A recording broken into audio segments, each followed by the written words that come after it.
Good evening, and welcome to the June edition of Thought Leaders, the lecture series produced by Space Center Houston and proudly sponsored by UTMB Health. I am Dr. Chris Haas, NASA Flight Surgeon and Technical Integration Lead for the Orion Project, but I also work with UTMB's Aerospace Medicine program as a professor in the Department of Family Medicine and faculty member of the UTMB School of Public and Population Health. I am excited to join you tonight in exploring the Holoportation experiment, a futuristic tool that could prove invaluable as NASA and others investigate deep space. NASA's vision of travel to Mars and beyond brings with it a host of obstacles to be conquered through innovation. Timely communication between the flight crews in outer space and mission control back on Earth will become more difficult as distances increase. Holoportation could provide us an answer. Already introduced on the International Space Station, holoportation can, according to AEXA, Aerospace's website, allow an engineer to simulate a walkthrough of a space station or for a doctor to appear in a patient's home. Tonight's speakers are Dr. Fernando de la Peña, President and CEO of AEXA, my NASA colleague flight surgeon, Dr. Joseph Smith, and Dr. Dave Williams, former astronaut with the Canadian Space Agency and founder of Leap Biosystems. They will share their work with holoportation and what we consider to be wild new technologies of today, innovations that could result in new discoveries and the advanced tools necessary to overcome obstacles in aerospace, medicine, and numerous other fields in the future. I look forward to learning more about and considering the possibilities of holoportation. Thank you for joining us for what should be a fascinating discussion. I hope you enjoy the lecture.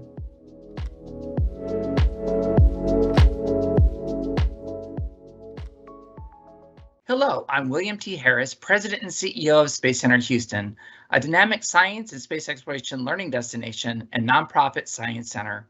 We also have the privilege of serving as the official visitor center for NASA Johnson Space Center.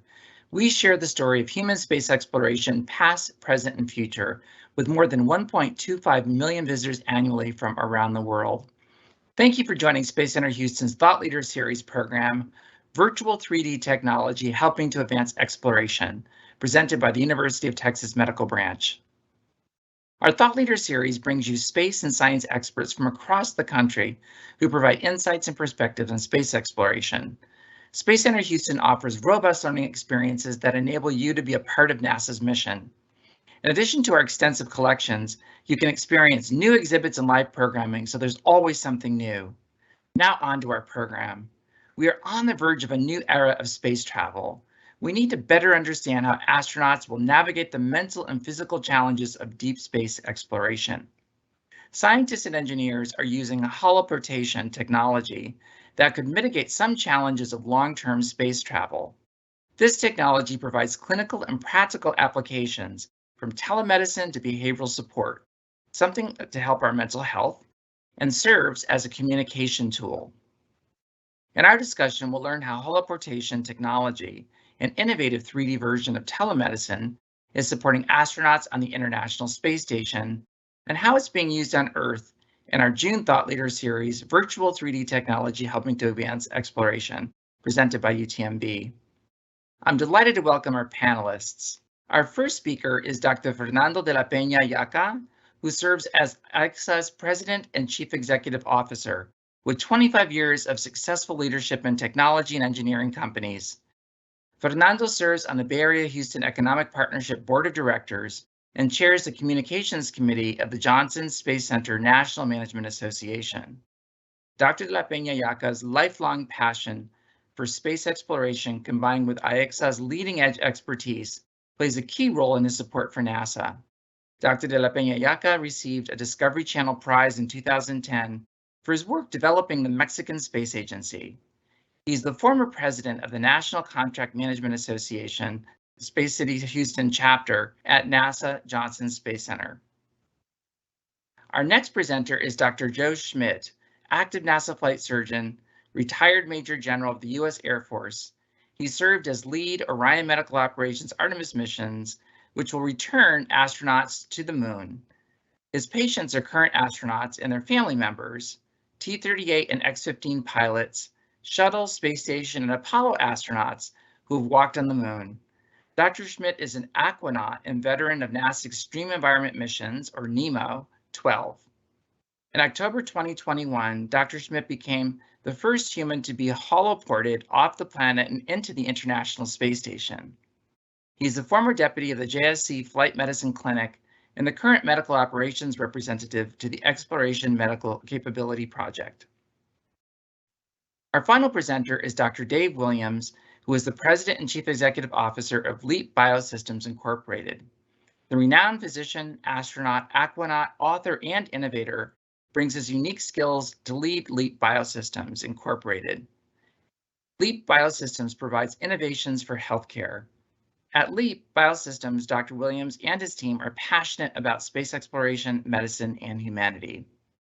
Dr. Williams earned his medical degree from McGill University and was the director of the Department of Emergency Services at Sunnybrook when he became a Canadian astronaut. Between his 2 space flights, he was director of the Space and Life Sciences Directorate at NASA Johnson Space Center and Deputy Associate Administrator for Crew Health and Safety at NASA headquarters in Washington, D.C. He retired from the Canadian Space Agency in 2008 and spent 3 years at McMaster's University as the director of the McMaster Center for Medical Robotics before becoming president and CEO of South Lake Regional Health Center in Newmarket, Canada. Welcome to you all. I'm so excited about our conversation today, and I'd now like to ask each of you to make brief remarks before we get into our conversation. We'll start with Fernando. Thank you, William. My name is Fernando La Peña, president of AX Aerospace. We're a company located in Houston with multiple projects around the country. One of the most significant right now is the holographic teleportation. This is a new technology that, in my mind, is an evolution from video conference. In my mind, I can see 3 levels of communication. Level 1, a telephone call. You only can share voice and hear the other person. Level 2, video conference is what we are having right now. However, we are limited to the size of our screen. It's a flat experience. The next one, which I enjoyed from science fiction, like movies from Star Wars or TV shows like Star Trek, it's holographic teleportation. I remember Princess Leia calling for help to Obi-Wan Kenobi, or on Star Trek, one of the medical officers was a hologram. So I said, okay, that may be something that we can do. And it was interesting because I always had that in my mind. Couple of years ago, I had the privilege of met Dr. Josh Schmidt. He's a Air Force general, a NASA surgeon, extremely great leader, very talented guy. And we demonstrate our technology in Florida. Florida has one undersea facility under the sea, at the bottom of the sea, that NASA used to train astronauts. And we demonstrated one of these holographic versions for training. It was for a medical scenario. We had a NASA surgeon here in Houston, Texas, assisting an astronaut, a crew member, at the bottom of the sea. That simulation went very well. At the end, when I was having that feedback from Dr. Schmidt, he asked me, oh, this is very good. I love it. But people don't really like avatars. Those look like cartoonists. What else can you do? And I said, well, sir, I heard that companies like Microsoft, they are working on something called holoportation. They have a very nice studio. It's called a Microsoft Studio, 106 cameras. They can capture you as a hologram, record you, create a file, and send it to you and project you as a hologram. And he said, well, that would be interesting if we can do it for a space station. And I said, okay, let's do that. However, we learned during the process that we cannot fly 106 cameras. We only can use one. And we had multiple limitations, like 5 megabits per second. So if you remember 5 megabits per second, it's the bandwidth that you had with your iPhone 7 when it was Internet 3G.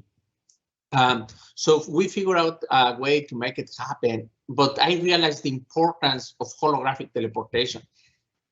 See the other person, see that volume, that body language, like if the other person is there, it's very powerful. And we're trying to combine that with haptics. It's not only see and interact with the other person, but also is the possibility of touch and feel the other person. So that's how we started this, to make this dream come true, to be able to holographic teleport someone from NASA mission control to the space station, which is one of the toughest environments that you can imagine. And maybe Dr. Smith will talk more about that. But also we were able to holographic teleport someone, an astronaut, from the space station back to Earth, which will have multiple applications in the future, like allowing the astronauts to socialize with their families. We live in a confined space during the COVID-19. It wasn't nice. Imagine living on the in the space station for 6 months or a year. I believe that this will be a powerful tool for the space station and for travels to the moon, Mars, and beyond. Fantastic. That was absolutely fascinating. And I'm real excited to try out your newest technology. I had a chance to try out an earlier prototype and it was wonderful. So excited to say we will now transition to hear from Joe Schmidt to tell us a little bit about his background and experiences. Joe. Thank you, William, and thank you to Space Center Houston. What an incredible honor to be with you all today. I got interested in space and space medicine. I'm barely old enough, back in 1969, I'm barely old enough, but I remember them landing on the moon. My mother actually woke me up and said, "You got to see this." And I was hooked. I was 4 years old. Fast forward, I was completely hooked with all the Apollo missions, including Apollo 17. I remember telling my mother, "I got a stomachache, I can't go to church today," because the truth was that actually they were lifting off from the surface of the moon and I wanted to see it. Fast forward, I followed along with the Apollo Soyuz and the cooperation between, at the time, the Soviets and the United States, and then through the Skylab missions and shuttle missions. And then I happened to be at a summertime, like a summer camp for space biology, and there was a speech from a fellow who was talking about aerospace medicine. And he said that there's this field of medicine that you can go into that combines both aviation and medicine. And I really liked physiology at the time, and I really liked aviation. I thought I wanted to be a pilot. And he said, by the way, there are these doctors that actually take care of pilots, and they tell that the pilot that they're healthy enough to go flying. I said, that's really interesting, and it requires going to medical school. So I decided, yeah, that's probably a good thing to go to medical school. Then he said, by the way, when you sign on the dotted line that they're healthy enough to go flying, they have to take you flying with them. And I knew exactly what I wanted to do. And then the guy said, there's also a group of these flight surgeons that take care of astronauts down at the Johnson Space Center. And so I knew exactly what I wanted to do and where I wanted to go work. And it so happened that I went to medical school and became an Air Force flight surgeon, and then came and worked at NASA. There are 5 elements of my job. I get to take care of astronauts in the flight medicine clinic. So I'm a family physician, but also an aerospace medicine physician. So I take care of active astronauts, and then also the astronauts from the X-15 and the Apollo era. So it's really like taking care of Lewis and Clark. And I'll tell them that, and they'll say, I'm not that old. I'm not as old as Lewis and Clark. Of course not, but they are significant. They are incredible patriots and incredible explorers, and I get to work with them regularly to see them for their annual exams and also handle anything that happens to them when it comes to just routine medical care. The second thing I am assigned to missions. And so for shuttle, I took care of shuttle crews, and now I also work with the Soyuz and the ISS crews as well. So we travel with our crew members. We go to Russia and then off to Kazakhstan and take care of them before they launch. And then when they're on orbit, I work in mission control with the rest of the mission control console operators. And we talk with them once a week. And that'll be important when we talk about holoportation and one of the uses of it. And then when they return, we take care of them when they return. We're often one of the first people to be there at the capsule and help retrieve them and get them back in great shape after they've been on their 6-month mission. The third thing I'm doing now is I'm assigned to the Orion vehicle that's going to take us back to the moon and onto Mars. And with that, in our medical team, we're developing new medical kits, as well as all the procedures to use in mission control and all the operational procedures to do the same thing, to launch our crews around the moon and take care of them while they're on the surface of the moon, and then return them safely to the Earth through a splashdown. We're going to do it just like we did with the Apollo. And the fourth thing I do is I have to continuously train. Half of what I learned in medical school is wrong, and the other half I forgot. So I have to continuously read and get updated on the newest medical advances. And also we have to maintain our T38 as well as our console certification. So we're continuously training ourselves, and we train other people.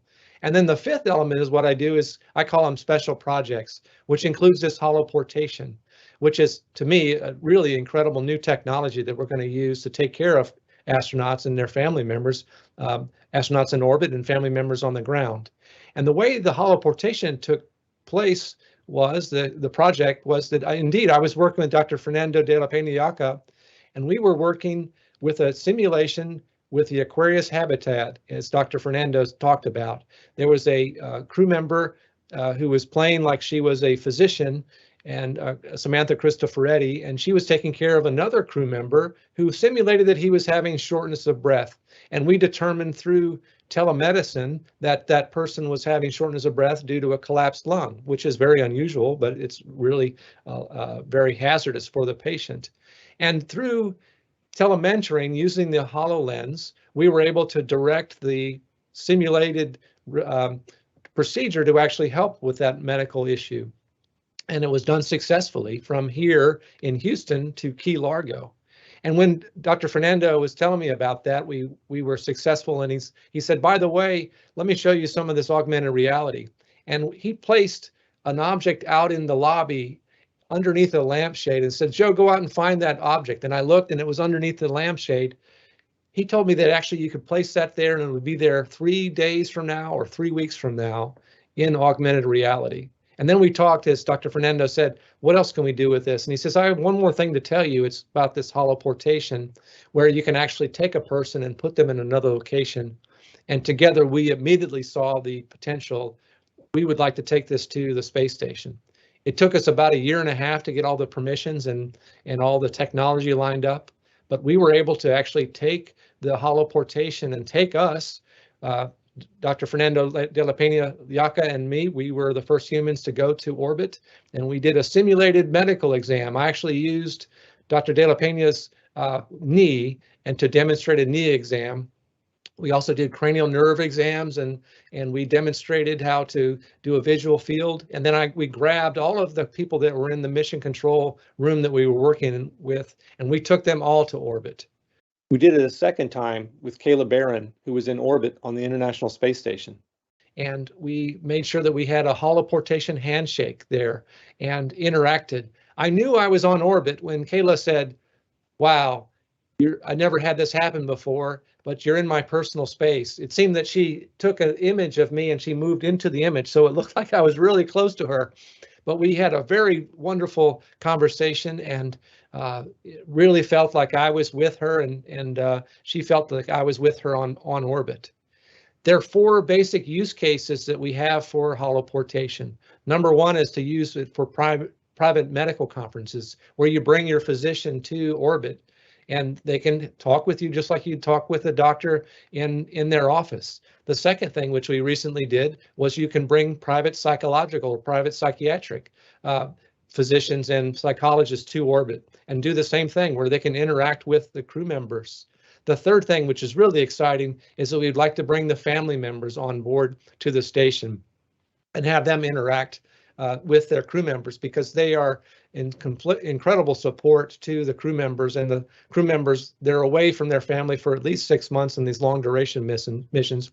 They miss their families terribly, and to be able to bring them to orbit and enjoy a meal with them and enjoy conversations, I know that will be fantastic. Some of the fourth use case that we'd like to do is to bring up absolute experts. Say folks that are engineers or designers of the particular pieces of equipment, that they could work together on something that's broken on the space station and work together on that. You'd also like to bring up VIPs and people that are special to the astronauts and bring them up on board as well. And Dr. Dave Williams is going to talk a little later too about our 2-way holoportation, where we bring folks down. So to me, I really felt when I was 4 years old, I remember seeing them landing on the moon, and it was something extremely special. Of course it was. And then in the early 80s, I saw the internet for the first time and used Telnet and used email and tried to, learn information on the internet. But I saw the promise of that. And when Dr. De La Peña introduced holoportation to me, it really felt like I was looking into the future. It really is science fiction becoming science reality. And looking forward, William, to talking more about holoportation and what we're going to do with it. That is just fascinating. I cannot wait to get into our conversation or discussion portion, because I'm really fascinated about how this technology works and all its possible applications. Next, we're going to hear from someone who's had some personal experience in space. We're now turning it over to Dr. Dave Williams. Well, thanks very much, William, and I'm thrilled to be here today. Thank you so much for the very kind introduction, and to the team at Space Center Houston for making this all possible. My experiences with holoportation were really quite unique, but I was very fortunate as a Canadian astronaut, originally an emergency trauma physician, but to be able to fly in space twice, help build the International Space Station, also do 2 underwater missions. For the most part, in all 4 of those different experiences that I had, we were focusing on space medicine, clinical procedures, understanding how the human body lives and adapts to working in extreme environments. Currently, I'm the CEO of Leap Biosystems, and with the 4 other founders, we were asked by the Canadian astronaut Mark Pathy to integrate his science and technology payload for the Axiom Aerospace AX-1 first really historic mission to the International Space Station, where we had 3 private astronauts bringing science and technology research experiments up to the International Space Station. It was truly remarkable. And of course, as you know, the story of the space station is really a story of collaboration. To achieve success in space, we have to work together. And the two-way holoportation technology was a great example of that, where the Leap Biosystems team was working with the Axiom team, working with the IEXIT team, working with NASA to make this happen. And by the way, it's not easy doing two-way holoportation to the space station. We succeeded because all those teams worked together, brought it to a successful conclusion on the Earth, literally a couple of weeks before we went and did it in space.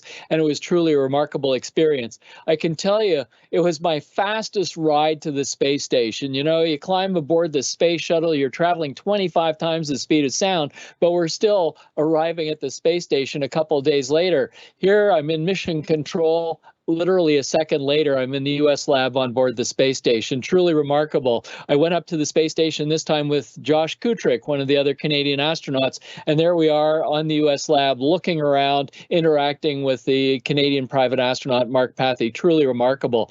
But I think what's incredible about this is thinking about the future. And one of the challenges that we wrestle with, that we can talk about more, is latency and the signal and the amount of time it takes a signal to get from the Earth to the space station. For low Earth orbit, this is a fantastic technology. Using it anywhere on Earth, it's a fantastic technology. Going to the Moon and Mars, latency may be a challenge. Some of you might wonder, will we be able to do this? And I think what's really interesting is to challenge ourselves to think about how we might use this in the future. So imagine astronauts down on the lunar surface in a lunar habitat using two-way holoportation to communicate with crew members on a lunar space station that's orbiting the Moon. Or using two-way holoportation to communicate between spacecraft. And on my first spaceflight, STS-90 in 1998, we spoke to the cosmonauts and one of the NASA astronauts on board the Mir space station. Imagine being able to do two-way holoportation and being able to connect back and forth. It's an amazing technology and really represents what the future is going to bring in terms of our ability to explore space. And to me, it's consistent with what we've demonstrated in NASA for years and what we're doing now in the private sector, simply making the impossible possible as we go forward and explore space. Wow, fantastic. Well, great introductions by all of you about your backgrounds. So I guess I wanted to start with asking exactly how does it work? I think many of our viewers are wondering, they may be familiar with augmented reality, with virtual reality. It's become very popular in gaming. But actually, how does this, the actual technology work? Don't share any trade secrets, but if you give us kind of a sense of for a layperson, how is it that one can use holoportation to speak with someone else? Thank you. So from the technical perspective, you also have 3 levels. Virtual reality, you have a some glasses and you are inside of a computer-generated environment. Augmented reality is like Pokemon Go. You can play with animations, but they cannot interact with you. Mixed reality, it's taking that. It's like augmented reality, but the animations can interact with you. So the way that it works, imagine that we have at mission control at NASA, we have a camera that helps us to capture a holographic representation of the person or the object. And then we stream that using a computer to the space station. And on the in the space station, they have these glasses called the HoloLens, which is a mixed reality computer. So essentially, it's like glasses, a little thicker, that generates a hologram for my eyes. But at the same time, I can interact with my environment. I can see another person as a hologram and interact with that person, but also interact with my environment at the same time. For a two-way holographic teleportation, we replicated the same. The picture that you have right there shows a computer on a station, a camera, which is the same camera that we use for video games, a Kinect camera, the one that you use for your Xbox, or the same kind of cameras that you have on your cell phones. And we project that hologram back to Earth, and someone on the ground can wear HoloLens, or they can use their smartphones or any other device to interact with that holograms. So essentially, it's a two-way communication, having on both sides one camera, which is a little different, to recreate the hologram. And just very quick, to give you an idea about this, how this capture a hologram, if you are familiar with 3D printers, a 3D printer takes multiple slices of an object and it creates multiple slices until it creates some volume. A hologram is the same, it's not different. Instead of having, it takes multiple pictures of someone in multiple layers, like a 3D printed object, but it creates a 3D printed hologram, so I can see that volume in the space or in any other place. That is fascinating. I can imagine. You described some of the applications. There's so many. And I was fascinated, Joe, when you were talking about conducting a medical exam of Fernando's knee. But what is there research happening now around haptics that you might actually be able to, using holo technology, somehow tactily, because that's part of a medical exam, right? To do some kind of a review to understand if somebody has some condition in their internal organs or skin or something of that nature. What's the status of developing a haptics feature? Oh, absolutely, William. You can do a lot of medicine just on the telephone, as a lot of people will do, and listen to a person's history. But to really, sometimes you have to diagnose people with your eyes and your ears and your hands often to be able to examine the patient. It's very, very important that that's done gently, and also that you are able to feel lumps and bumps, or if you're going to do surgery, that you know how to retract the skin and you can feel when you're making an incision with your instrument. Those all will involve haptics, and haptics in basic terms are you're feeling things virtually. So I would use a set of gloves. That's one way to do it, that has different pressure transducers on the gloves, and I could, in that virtual environment, reach in with my ghost gloves and feel a patient's neck for their lymph nodes, or feel a lump or bump, and then the gloves would give me feedback on my hands to actually give me the sensation that I'm actually examining the patient. And as I mentioned, how you're going to make an incision, you should be able to feel the scalpel as it makes the incision. It's really, really important that you're able to do that. Now, how do you do that? Things are being developed now to be able to actually feel another patient with virtual gloves. Can you use a robot to actually feel for you and then transmit that to you? Or can you use the video itself to actually use ghost hands to feel the three-dimensional structure and then give sensations back into your hands to actually get that sensation, so that it becomes real to you, that you're seeing the patient, you're hearing the patient, you're feeling the patient, and they're actually, the next step will be they could feel your hands on them to be able to feel that exam. There are other haptic suits that people could wear that would actually give that same pressure transducer sensation both to the patient as well as to the examining physician. A whole range of technology that's barely been developed, and we have a lot to be able to discover new ways to be able to touch and feel your patient, to be able to examine them. There's a lot of work to be done, but I think we'll be able to do that. One of the things, Joe, that I think is really interesting about this is the evolution of one-way holoportation into two-way holoportation. And clinically, when you go and interact with a doctor, it's a I see you, you see me kind of environment. So in other words, it's the two-way holoportation. But one of the things that's so critical to space medicine, as you've really very well described, is the fact that we have to be able to provide just-in-time training to crew medical officers in space. So we start off with two-way holoportation, where the flight surgeon on the ground is talking to the astronaut crew medical officer, I see you, you see me. And then we transition to one-way holoportation, where essentially I see what you see my hands, and follow what I'm doing. And that evolution is going to be really exciting to see us bringing that into routine use in low Earth orbit. And then adding haptics to that, that's going to be incredible. And Dr. Williams, I completely agree with you. There are medical schools now that are doing haptics work, and there are medical schools that are doing lots of simulation work.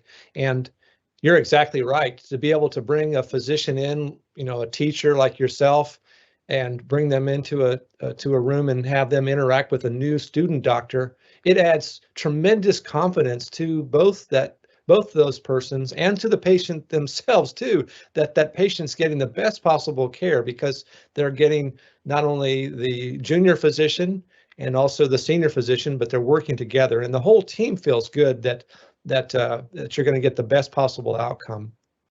That is very Star Wars. That is quite fascinating to think that this is actually happening. So I guess my next question for you would be, what do you see as being kind of the next generation? What is being worked on now? We talked about the haptics, but are there other features of holoportation that are being developed? Is it higher resolution imagery?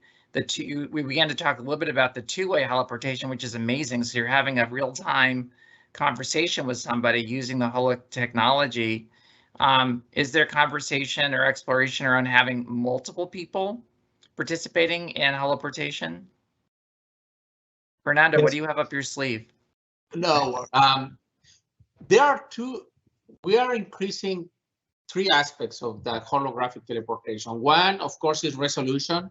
Right now is multi-user. Right now, we can have 300 people connected. So if it's possible, we can have 3 people experiencing the space station. And one of the goals is to do it on the moon. Imagine holographic teleport a lot of people to the moon and experience that. But one of the aspects, and Dr. Williams described that very well, is when we will go to Mars, we will have a huge delay in communication. We may have like a 9-minute delay.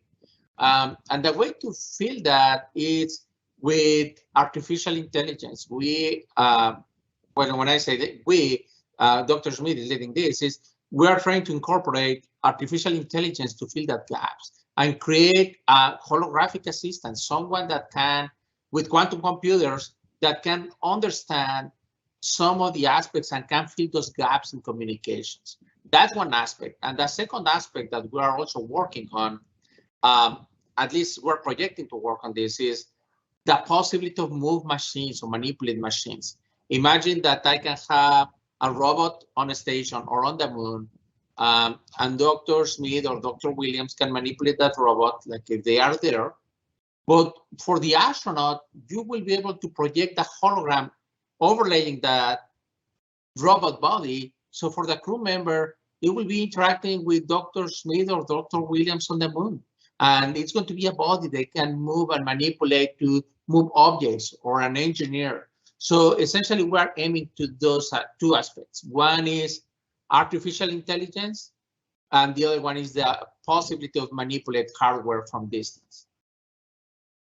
That is fascinating. So artificial intelligence is a huge area of R&D, right? And there is actually multiple generations of robots being developed, in fact, at NASA Johnson Space Center, and they're anticipated to support humans in the future. Perhaps you then communicate with your Teleportation with a robot, with Robonaut 5 or Valkyrie, with something that we're all pursuing. I'm curious about how you each got into what you're doing. Kind of what are your stories? You've talked about your professional development, the things that you're doing now, but what in life, really got you interested, and how did you pursue your path into being where you are today? Yes, I shared a little bit about how I became a flight surgeon. I share that because if I could do it, anybody can do it. It is a wonderful set of circumstances where you get exposed to multiple things, just like Space Center Houston does. You expose these students to wonderful engineering and videos and movies and people, and then those young kids get an idea where they want to go in their career. And I thought at the time that I would do 40 years as a family physician and not be able to change. That was not the case, actually. Throughout my career, I've continuously changed, with doing family medicine to sports medicine to taking care of ladies and delivering babies and doing orthopedic medicine, and then doing aerospace. And then even at NASA, you can evolve your career as well. So I started off in the flight medicine clinic and then evolved to getting my shuttle certifications and ISS. And I worked for Dr. Williams for a number of years as well. And then you do opportunities working with the Aquarius habitat, and now coming up with new ways of how to do delayed communication. Things continuously change, and we're able to continuously evolve. The partnership with working with Russians, Japanese, Canadians, the Europeans, and the US, and a number of other, it just continues to evolve who you get to rub elbows with, and then with commercial, with Fernando de la Peña Yaca, and with government and military. It's really a wonderful place to be in Houston, to bring all those things together and continuously get exposed to new people, new opportunities, and in this case, off the planet opportunities to take technology new places and medicine new places. So, William, it just continues to evolve, and you just keep your eyes open and look for the opportunities. The opportunities present themselves. People present themselves, like this recording, and you just come together with people and come up with new ideas and goals, and together with a stellar team like we've had for Holoportation 1 and 2, you can achieve things that you didn't even thought you could dream about. William, I might add that, I was a kid growing up in the 60s. I watched Alan Shepard lift off to go into space on a small black and white television, and I dreamt of becoming an astronaut. And of course, back in those days, Canada was the third country to put satellites into space, but we didn't have an astronaut program. So when people asked me, what do you want to do? And I said, I'd be an astronaut. They said, well, you can't do that because Canada doesn't have an astronaut program. Well, lo and behold, if you believe in yourself and you believe in your dreams and you don't let other people define your dreams for you, it's amazing how things change over time. And one of the things that I love about being in this area of innovation and developing new technologies to further space exploration is that we have to drive technology to the point of failure to learn how to make the technology more robust and how to make it really functional in those extreme harsh environments that we work in, whether it's space or underwater. And there's this kind of yin-yang relationship between developing technology for space and developing technology on Earth. That, yes, we develop this technology based on the requirements to support medical care in space, but in so doing, we create a capacity that could be used in remote communities on Earth, made better, improved upon, and we take that newer technology back to space, and we continue this cycle of technology development where literally everyone wins. And we use the technology to further exploration in space, but we also use the technology to transform the way we deliver healthcare here on Earth. Very good. And my story is not as fascinating as their story, but when I was very young, I was 4, my parents bought me my first computer, a Commodore 64, and my Atari, which was the Xbox by our time, and I used to program and interact with the computer and open the games and see the electronics. And that interest grew over time. I am still a huge fan of a TV show called Robotech or Micros, which is a TV show from Japan about space exploration, and I was fascinated.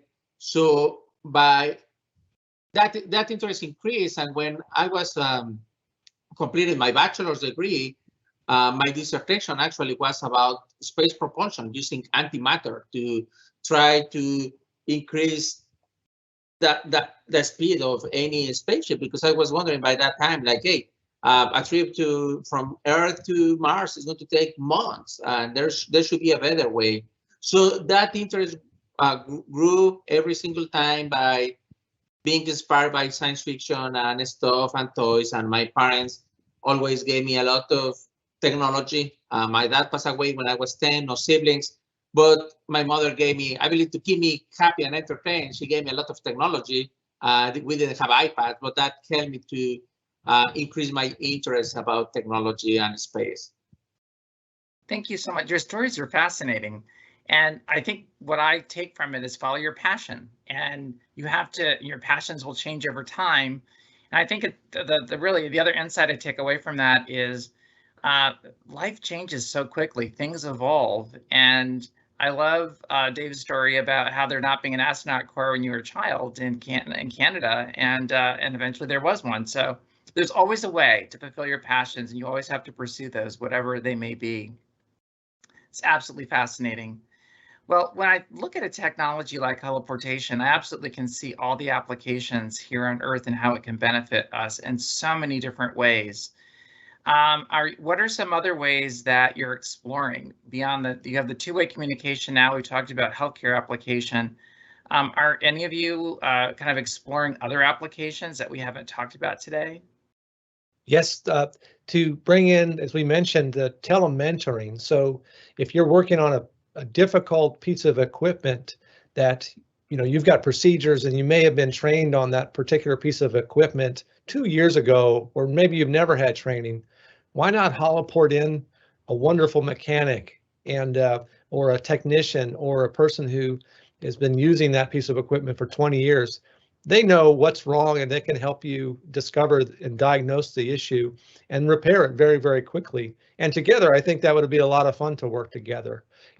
Also things of how you can teach in remote locations. Why not bring the best possible instructors and the most eager students together, no matter where they might be, and no matter whatever their challenges in geographic challenges they might have, or even technology challenges they might have. Dr. Fernando, he's got something up his sleeve to be able to use not only the HoloLens, but all the other equipment that we have when it comes to cell phones. And so to be able to take education to locations that you may not have been able to bring it to, teachers and students together, will be great fun.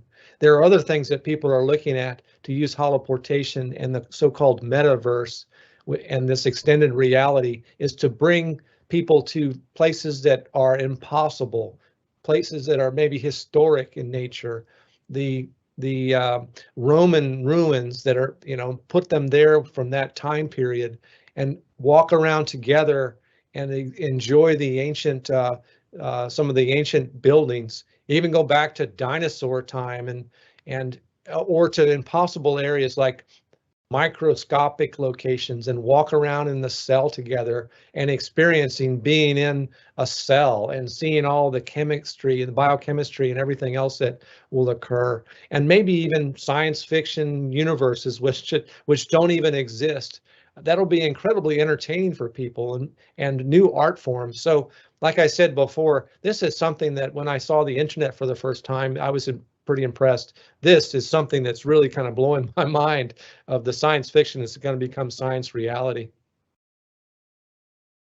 Well, you really got my imagination going. I would think it would be fascinating to teleport into a cell and actually see how that functions, or into an electronic circuit, or I can imagine so many applications, and absolutely, transporting ourselves to some other period of time or some other historic event to really have that empathetic experience. It's absolutely fascinating. That is really interesting.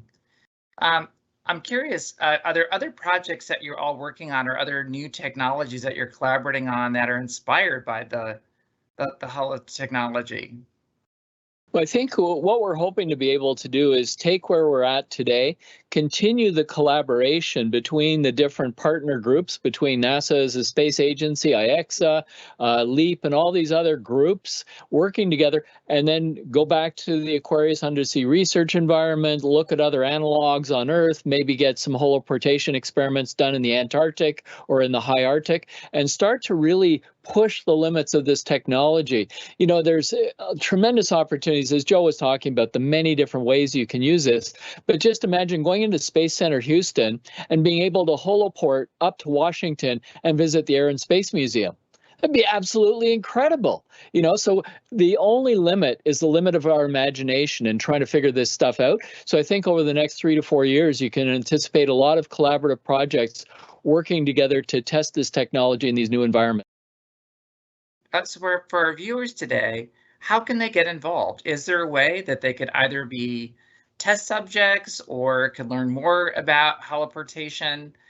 Is there some opportunity for them to participate in the exploration and development of this technology? Well, from our standpoint, we completed the first beta testing section of our software like 3 weeks ago, and we're going to announce in a couple of weeks a second phase of that.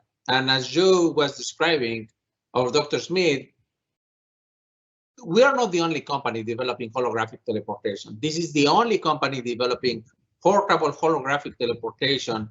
And I believe that this technology can help a lot of people. And to make it happen, it needs to be accessible. There are people that they don't have the time and the money to buy a $65,000 holographic teleportation booth from other companies, but everyone has a smartphone. Everyone has a tablet.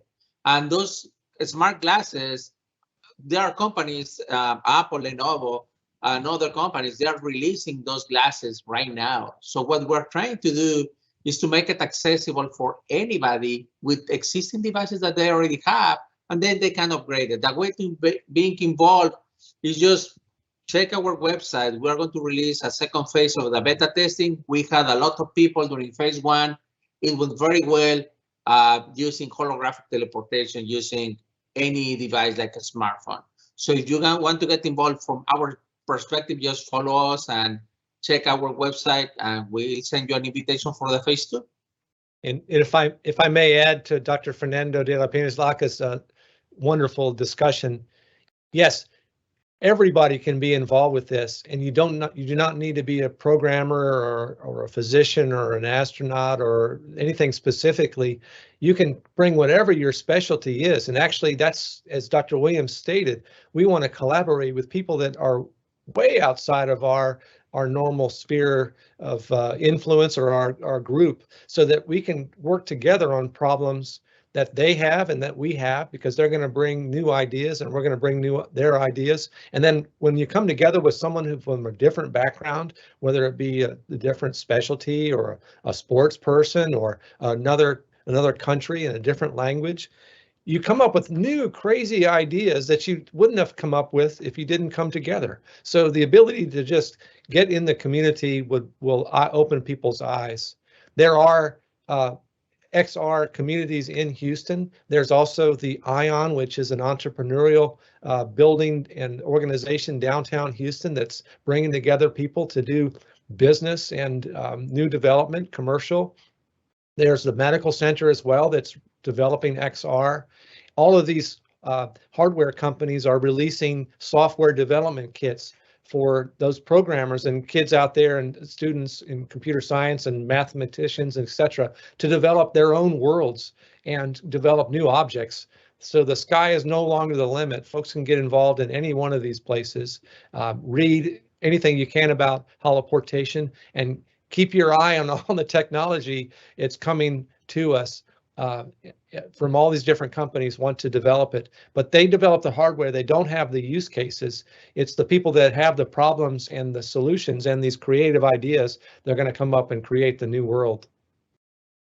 You know, I think, William, one way to look at this is we're talking about something exciting, the holoverse.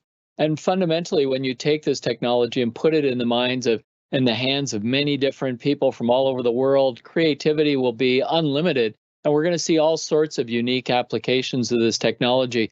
but certainly from the perspective of enhancing the quality of healthcare globally, providing remote solutions and maintenance of equipment, servicing, all these different things, the educational experiences, allowing us to send individuals out into different unique environments on Earth. It's going to be really exciting watching this holoverse evolve.